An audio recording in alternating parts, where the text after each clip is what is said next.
नगर आयुक्त दरभंगा के आदेशानुसार 5 अक्टूबर 2023 को दरभंगा नगर निगम धावा दल द्वारा हसन चौक से कुम्हार टोली होते हुए दुर्गा मंदिर राज मैदान तक सड़क को अतिक्रमण मुक्त कराया गया।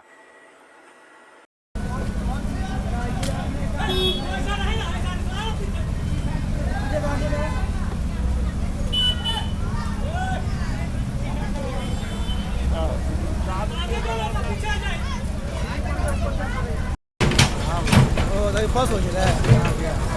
जा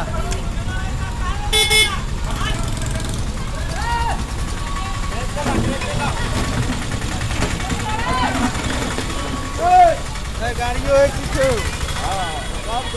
रोड पर ढाल लिया नाला का पता भी नहीं पूरा